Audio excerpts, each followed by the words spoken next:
Subject and predicate. A complete sentence has two parts, subject and a predicate. Subject. It is the naming part of the sentence. It tells us who or what the sentence is about.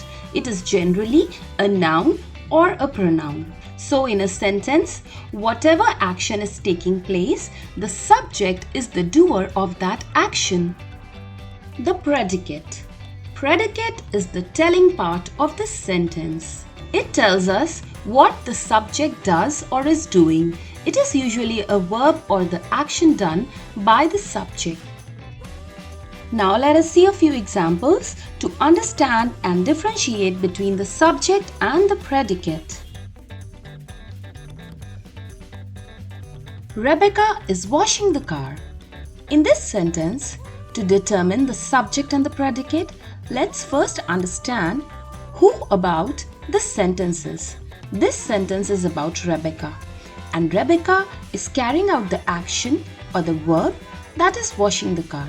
So the subject of this sentence is Rebecca, and the remaining part of the sentence is washing the car is the predicate. We must also determine the subject by checking out the noun of the sentence and basically the noun about which the sentence is being spoken.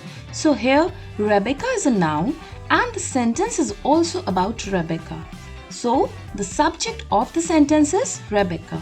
The predicate on the other hand is the verb which is being done in the sentence. So here is washing the car is the verb.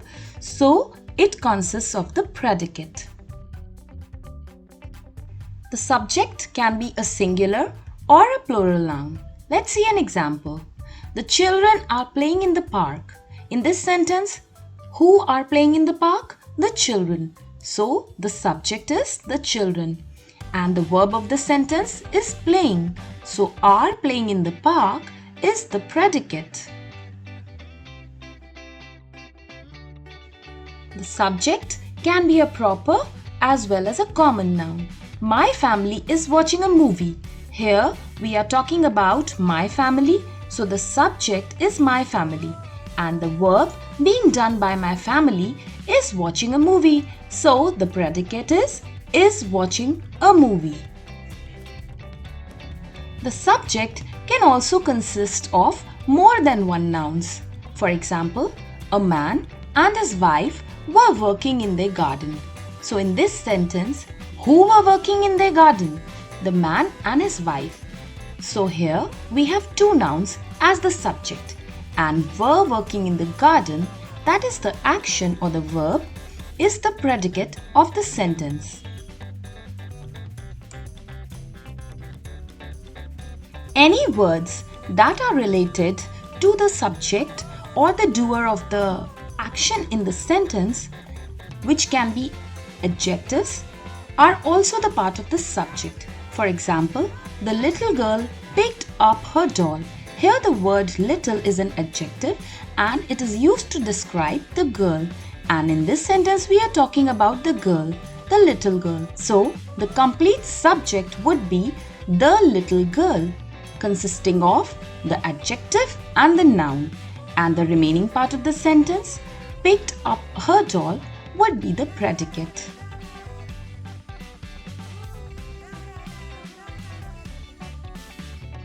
In a sentence, not only nouns but pronouns can also be the subject. I feel happy. In this sentence, who is feeling happy? I.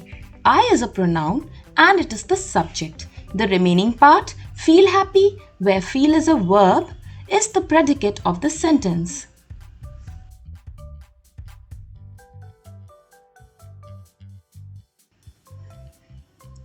Sometimes a word or a phrase will come between the simple subject and simple predicate. You will need to decide if the phrase describes the subject or the predicate and then conclude about the subject or the predicate. Let's see an example. A strange animal with big hair was scaring people in the park. Now in this sentence, we know that the subject is a strange animal. The extra words with big hair is definitely used to describe the subject and not the predicate. So here the complete phrase a strange animal with big hair makes up the subject, which consists of nouns and adjectives, and the remaining part, which consists of the verbs, was scaring people in the park, is the predicate. Another example, Mr. Patwardhan, the principal of the school, will be coming today. In this sentence, Mr. Patwardhan is the noun or the subject. The principal of the school is the noun phrase that is used to describe the noun. So here the subject would be Mr. Patwardhan, the principal of the school. The remaining part that consists of the verb coming, will be coming today, will be the predicate of the sentence. The subject changes place when we make a question. It comes after the helping verbs like is, has, had, etc. in a question. Is Radha feeling better now?